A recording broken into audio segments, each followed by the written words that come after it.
작년 기준으로 봤을 때 광고 매출 기준으로 아마존이 만든 매출이 380억 달러거든요. 유튜브의 총 광고 매출보다 많습니다.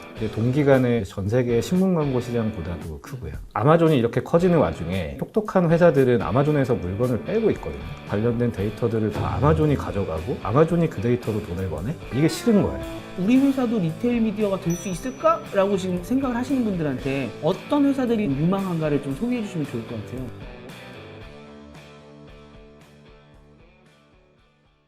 오늘의 집이 작년 매출이 59%인가 올랐다고. 네.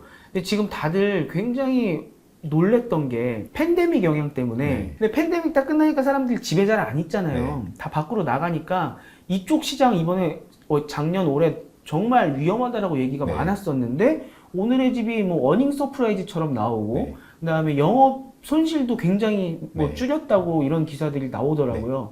지금 거기에 있어서 아까 3개월 만에 런칭한 리테일 미디어 광고 플랫폼으로서의 역할이 네. 굉장히 컸던 거죠. 네, 그렇다고 볼 수 있습니다. 실제로 이제 공개된 자료에 의하면 그러니까 저희와 같이 시작을 한 지 이제 1년 반 정도 됐는데요. 네. 지금까지 광고를 통해서 이제 만들어낸 거래액이 1,000억 원에 육박을 하고요. 실제로 광고를 집행했던 광고주들의 2021년의 거래액과 2022년의 거래액을 비교하면 평균 2.1배가 더 높게 나왔다고 합니다. 네, 그만큼 이제 광고의 퍼포먼스 자체가 이제 광고주들에게 전반적인 만족도를 주고 있고 빠르게 수요가 늘어나고 있어서 지금 뭐 구체적으로 데이터를 말씀드릴 수는 없지만 굉장히 빠른 속도로 광고 사업 자체가 성장을 하고 있어서 오늘의 집도 굉장히 만족하고 있고 저희도 오늘의 집에 굉장히 고마워하고 있는 상황입니다. 네. 그 광고 거래액이라고 하시는 이 부분은 저희가 생각할 때 어떤 거예요? 광고비 자체가 이제 하나의 매출이 되는 거고요.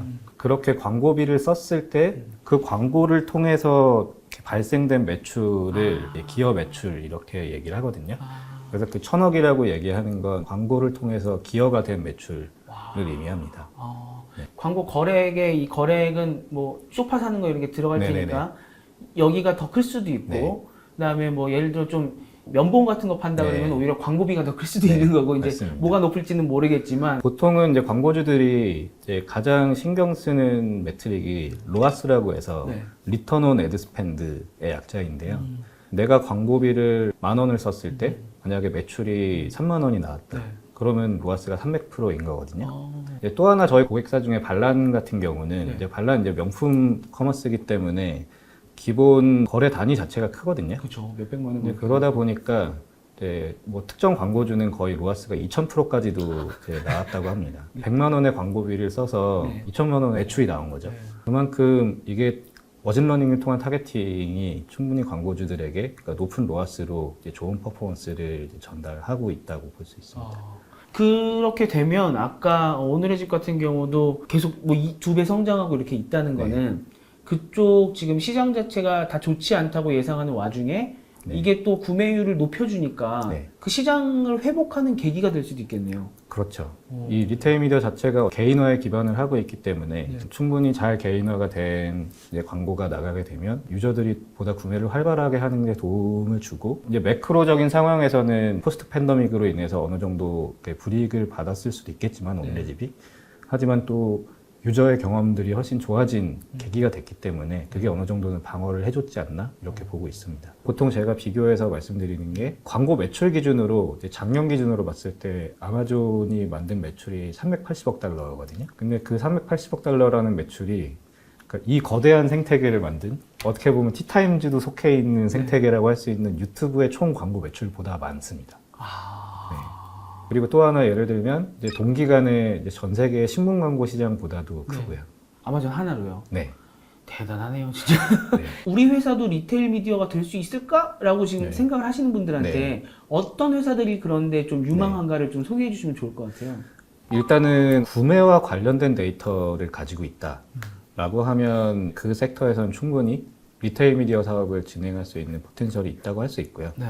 근데 이제 다만 어느 정도의 볼륨과 트래픽을 이제 갖고 있어야 되겠죠. 충분히 이 머신러닝을 통해서 퍼포먼스를 내려면 어느 정도 규모 이상의 상품 수와 그리고 어느 정도 이상의 이제 유저 수 같은 것들을 가지고 있어야 되거든요. 이를테면 유저는 굉장히 많은데 파는 상품이 10개밖에 없어요. 그러면 이렇게 개인화를 해봤자 10가지밖에 안 되잖아요. 그렇죠. 그냥 한 페이지에 다 보여요. 네.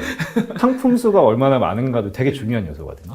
그래야 이제 굉장히 다양한 유저들이 제각기 얼마나 다른 행동들을 한지 차별화를 할 수 있으니까. 네. 어쨌든 이제 구매와 관련된 데이터를 굉장히 많은 상품들과 유저들 베이스로 가지고 있다면 충분히 어떤 섹터에서든 가능하다고 할 수 있고요.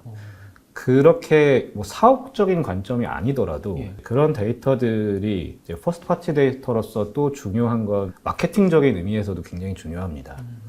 그러니까 사실 아마존이 이렇게 커지는 와중에 굉장히 똑똑한 회사들은 아마존에서 물건을 빼고 있거든요. 네. 그러니까 대표적으로 나이키 같은 회사는 나이키 신발들은 더 이상 아마존에서 살 수가 없어요. 네. 나이키가 그런 선택을 하고 지금 얼마 전에 이제 나이키 통합 앱을 내놓고 네. 열심히 프로모션을 하고 있잖아요. 네. 나이키가 그런 선택을 한 이유는 내가 우리 회사 신발을 파는데 이제 그것과 관련된 데이터들을 다 아마존이 가져가고 아마존이 그 데이터로 돈을 버네? 이게 싫은 거예요. 이제는 내 제품을 판매해서 만들어진 데이터를 우리가 가져갈 수 있는 구조를 만들어야겠다.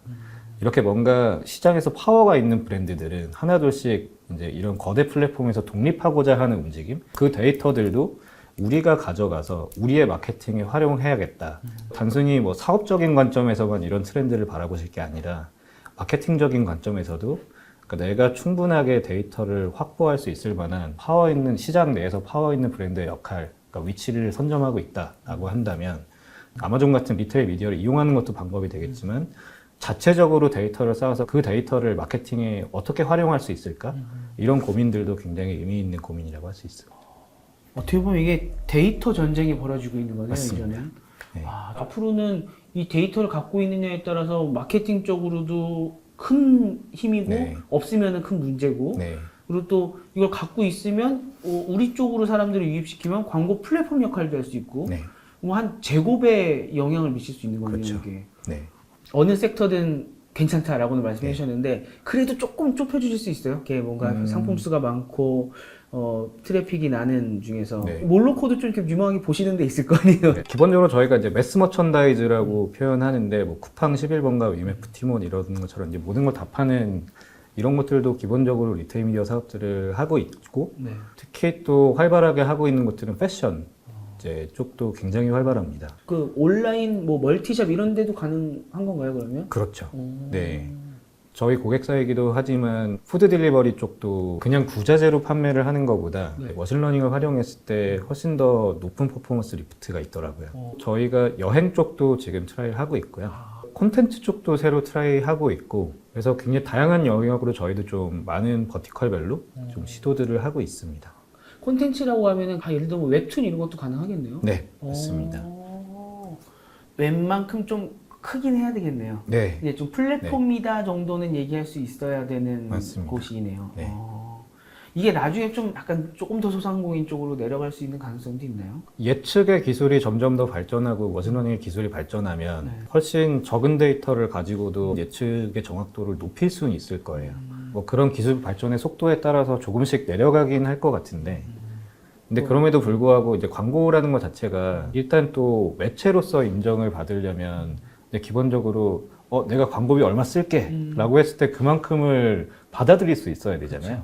근데 그런 부분들도 있기 때문에 스케일이라는 게 일단 굉장히 중요하다고 할 수 있습니다. 이를테면 제가 여기 데이터가 너무 좋아. 나 여기 한 달에 10억 쓰고 싶어. 근데 10억을 팔 만큼의 트래픽이 없어요. 네. 그러면 안 되는 그렇죠, 거잖아요. 그렇죠. 네. 그럼 이제 지면 정도 내주는 정도 할 수 있겠군요. 좀 네, 작은 데들은. 맞습니다. 그런 식으로 좀 넓게 생각을 해보셔야 되지 않을까 싶네요. 네. 오늘 리테일 미디어에 대해서 이렇게 좀 들어봤는데 생각보다 굉장히 거대한 시장이고 네. 또 엄청나게 발전하고 있는 시장이어갖고 앞으로 좀 계속 지켜봐셔야 될 것 같고요. 또 리테일 미디어에서 이제 조금 더 확장을 해서 아까 처음에 이제 말씀을 드린 것처럼 김현우 이사님께서 지금 거쳐오신 족적을 보면 얼마 전에 저희 우리 박웅현 소장님 네. 오기 계시다가 가셨거든요. 박 소장님이 계셨던 이제 TBWA 계셨었고 그 다음에는 네이버 네. 계셨었고 그 다음에 TBWA라고 하면은 TV나 아니면은 뭐 신문이나 뭐 네. 이런 뭐 과거의 레거시 미디어라고 네. 하는 그쪽에 굉장히 큰 규모로 광고를 네. 만들어서 하던 곳이잖아요. 네.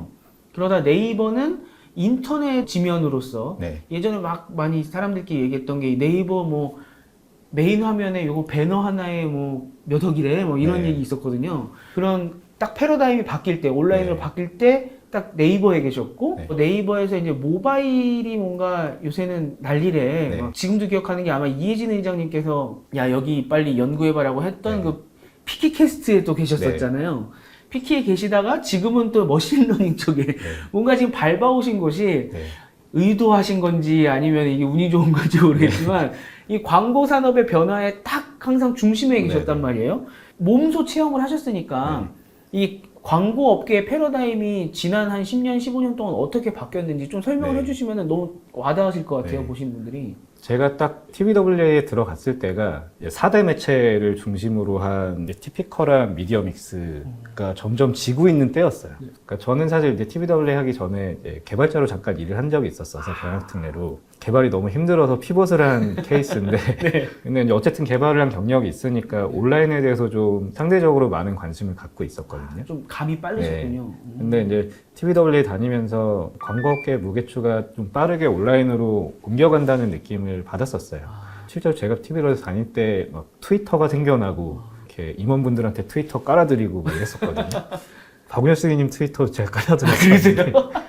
근데 그러다가 뭔가 좀 온라인 광고 배워야겠다라는 생각이 들었고 매체에 가서 배우면 더 잘 배울 수 있지 않을까 싶어서 고민을 하다가 이제 네이버로 가게 됐고요. 그 실제로 TBWA에 계셨을 때도 아마 광고주나 이런 데서 요청들이 슬슬 네. 막 올라왔겠네요. 니네 네. 뭐 인터넷도 해줄 수 있냐라던가 뭐 네. 그런 요청들이 있었겠네요. 실제로 그러니까 뭐 TBWA에도 온라인 팀이 있었는데 저는 오히려 온라인 쪽이 아니라 메인 4대 매체를 담당하는 A였거든요. 근데 이제 광고주들의 요구는 굉장히 더 온라인 쪽으로 많이 쏠리고 있었고 광고 회사의 구조상 TV 광고의 포션이 커야지 가장 많은 수익을 벌어들일 수 있는 구조예요. 온라인 광고는 어떻게 보면 수익을 만들어낼 수 있는 폭이 좀 상대적으로 적은 구조거든요.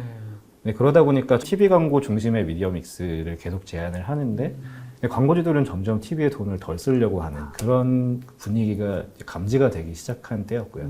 그러다가 이제 네이버로 가게 됐고 네이버에서는 또 느꼈던 게 그때가 딱 페이스북 얘기를 같이 좀 드리고 싶은데 2012년에 페이스북이 처음으로 모바일 광고를 이제 매출을 만들어내기 시작했는데 그 해 동안에 이제 모바일 광고 1등이 페이스북이었어요.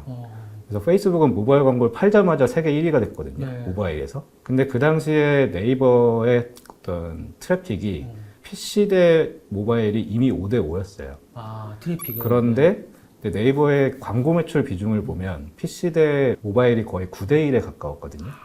그 당시에는 모바일에서 어떻게 돈을 버는지 네이버를 포함해서 그러니까 대부분의 매체들이 갈피를 못 잡고 있는 상황이었어요. 해국만 알고 있었네요. 네. 트래픽은 굉장히 빠르게 모바일로 옮겨가는데 근데 그 모바일에서 돈을 이렇게 버는 거야 라는 걸 어떻게 보면 페이스북이 처음으로 알려지게 된 거죠, 시장에. 모바일에 대해서 이제 보다 좀 이제 집중되는 분위기가 좀 감지가 됐었고 저도 이제 그때 또 좋은 기회가 닿아서 피키캐스트는 아예 그냥 본투비 모바일인 매체였는데 그렇게 좀 옮겨서 이제 피키캐스트에서 광고 사업을 담당하게 됐었습니다. 피키는 저희가 기억하기로는 그냥 광고만 띄우고 끝나는 게 아니라 광고주들이랑 같이 협심해갖고 무슨 콘텐츠처럼 막 광고를 만들어갖고 험한 말로 하면 피키 미친 것 같아요 이러면서 이게 광고래 뭐 이러면서 막 그때 공유하고 그랬잖아요. 그런 거 같이 하신 거예요? 네, 맞습니다. 근데 혹시 재밌는 거 같은 거 기억나는 거 있으세요? 광고주 중에 LF몰이 있었는데 콘텐츠를 만드는 팀에서 막 아이디어를 내다가 LF의 로고가 그냥 쫙 보면 한글 야처럼 보이잖아요. 이렇게 되게 피키스러운 아이디어인데 야! 막 이런 대사가 나오는 크리에이티브를 영상으로 만들었는데 그걸 너무 좋아하시더라고요.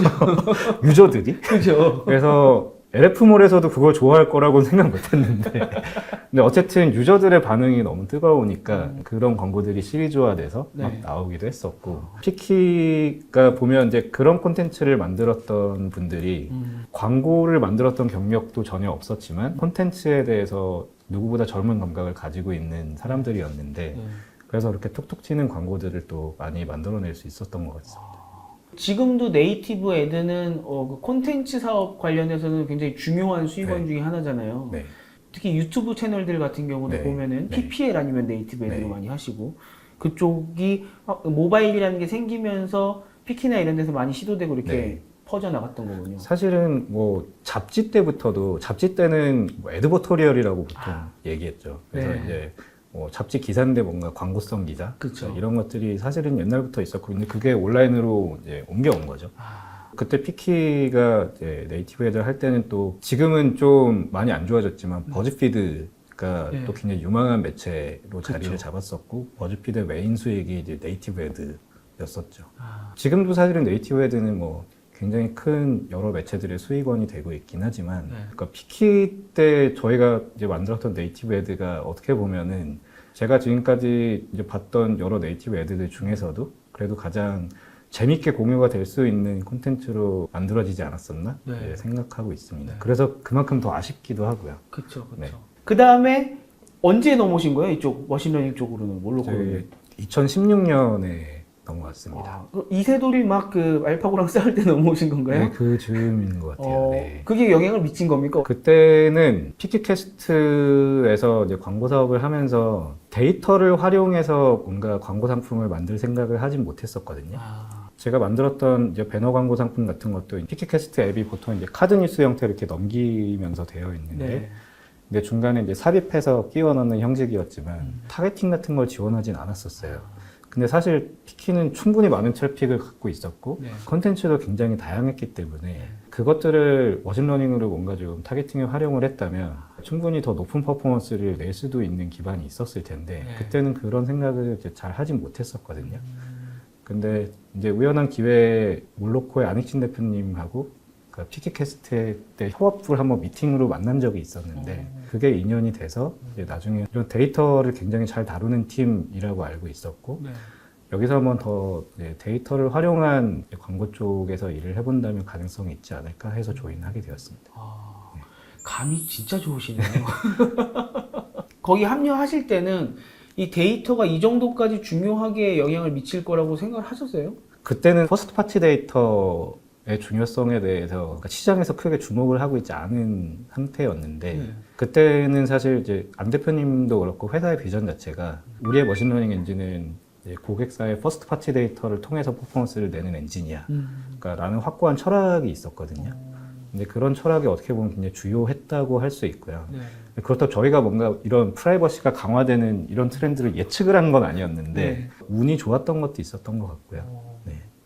회사로서도 좋았고 이사님 입장에서도 좋았고요.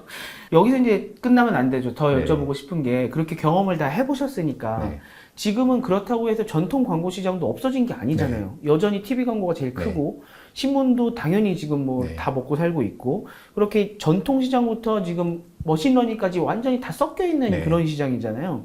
그럼 각 기업들이 분명히 이 매체마다의 효과가 다 다를 텐데 네. 우리한테 또 핏이 되게 잘 맞는 지면이 있을 거고 할 것 같은데 어떤 기업은 어느 쪽에 좀 적합한가 뭐 네. 그런 게 좀 들으시면 좋을 것 같아요, 여러분들께서.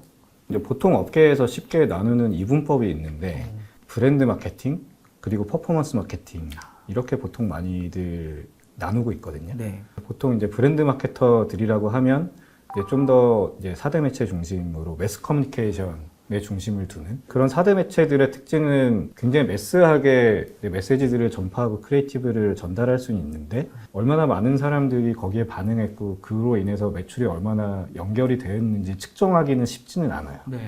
근데 그런 반면에 이제 데이터가 확인이 되는 뭐 온라인의 앱이라든지 앱을 다운로드하는 마케팅이라든지 이런 것들은 이제 모든 과정들이 뭐 광고 임프레션 클릭에서부터 다운로드 구매까지 다 데이터로 연결이 될 수 있거든요. 근데 그 얘기인즉 내가 돈을 얼마 썼을 때 매체별로 얼만큼의 효율이 나왔어 라는 걸 다 확인할 수 있기 때문에 여기서는 완전히 숫자 싸움이 되는 거거든요. 이제 퍼포먼스 마케팅하고 브랜드 마케팅이라는 영역이 굉장히 구분이 돼서 발전이 되고 있는 그림이라고 저는 보고 있고요. 근데 이제 그 사이에서도 보면 그렇게 이분법적이었던 브랜드 마케팅과 퍼포먼스 마케팅이 이제 조금씩 융합이 되고 있는 느낌이에요. 이를테면 네. 5, 6년 전만 해도 TV에서 게임 광고를 보기 쉽지 않았거든요. 예. 근데 이제는 막 퍼포먼스 마케팅만 하던 게임 광고주들이 브랜드 마케팅을 같이 하면서 TV에도 많은 돈을 쓰기도 시작했고 네. 반대로 이런 브랜드 마케팅만 하던 곳들도 이제 좀 퍼포먼스를 측정할 수 있는 마케팅에 관심을 가지기 시작한 측면도 있고요. 그래서 이런 영역들이 점점 세분화되고 이제 믹스가 되고 이런 흐름들이 있다고 좀 할 수 있습니다. 이거 좀 더 단순화하면 네. 미디어가 정말 다양하지 않았을 때는 그냥 보통 내가 뭐 30억짜리 이제 한 달짜리 캠페인을 할게. 그러면 뭐 공중파에 15억, 케이블 TV에 5억, 그리고 신문에 몇 억. 이렇게 어느 정도 비중이 딱 그 황금률처럼 정해져 있었거든요. 네. 그러면 미디어를 어떻게 쓰는지에 대한 전략보다는 결국 어떤 크리에이티브로 어떤 메시지를 전달하는가가 훨씬 중요했어요. 네. 근데 이런 퍼포먼스 마케팅의 사조가 생겨나면서 이런 크리에이티브보다 어떤 매체를 골라 써야 되는지에 대한 선택의 폭이 훨씬 넓어졌잖아요. 네. 근데 그러다 보니까 이제는 크리에이티브뿐만 아니라 매체를 어떻게 써야 되는지에 대한 믹스도 너무 어려운 전략이 된 거죠. 그러네요. 네. 그래서 어떻게 보면 광고가 예전보다 훨씬 어려워졌다고도 볼 수 있습니다. 되게 재밌는 게 이제 브랜드 마케팅 쪽에서 일하시는 분들과 퍼포먼스 마케팅 쪽에서 일하시는 분들은 사고의 체계가 완전 달라요. TVWA 때는 어떻게 보면 브랜드 마케팅이라고 할 수 있는데 그때는 어쨌든 저는 크리에이티브가 훨씬 중요하다고 생각을 하면서 일을 해왔었는데 네. 근데 그러다 네이버를 가니까 막 똑같은 크리에이티브를 놓고 타겟팅 로직을 바꿔서 클릭률이 어떻게 달라지는지 이런 걸 막 테스트를 하더라고요. 근데 저는 그게 너무 이해가 안 갔어요. 처음에 그냥 광고 소재 잘 만들면 되지. 잘 만들면 어차피 볼 텐데. 왜 이거 하나에서 막 0.1% 올라서 그럼 이거 쓰자 막 이렇게 하더라고요. 그래서 뭐지 이 동네 뭐지 막 이랬었는데 그러니까 지금은 오히려 이쪽에 더 오래 있다 보니까 네. 퍼포먼스 마케팅 쪽의 분들은 오히려 좀 크리에이티브를 등한시하는 측면도 있어요. 소재보다는 매체를 얼마나 잘 쓰는지가 훨씬 중요하다. 네. 이렇게 보시는 분들도 있는데 두 영역을 모두 겪은 입장에서는 사실 크리에이티브와 매체는 똑같이 정말 중요하다라고 저는 보고 있고요. 네. 그러니까 매체를 잘 써서 만들어낼 수 있는 효율이 정말 크리에이티브를 어떻게 하느냐에 따라서도 달라질 수 있거든요. 네. 정말 잘하는 마케터들은 매체뿐만 아니라 크리에이티브도 정말 잘 만들고 이제 집행할 수 있는 마케터라고 생각합니다. 그렇죠. 똑같이 제가 원하는 상품을 보여주더라도 매력적으로 제가 이제 눌러볼 수 있게 만드는 거랑 아닌 거랑은 큰 차이가 날 거고요. 그리고 또 되게 잘 만들었더라도 제가 관심 없는 걸 띄워주면은 안 눌러볼 거고 둘 다 잘하는 쪽, 하나만 잘하는 쪽, 둘 다 못하는 쪽 되게 크게 갈리겠네요, 이게. 브랜드 마케팅, 퍼포먼스 마케팅 생각해보니까 애플 이런 데는 이게 뭐 하나 사게 만드는 것보다는 항상 보면은 매스를 쫙 뿌려갖고 애플에 대한 이 브랜드 충성도를 높이는 쪽으로 항상 하고 그렇게 조금 갈리는 게 있네요. 애플은 어떻게 보면 브랜드 마케팅도 굉장히 잘하는 회사죠.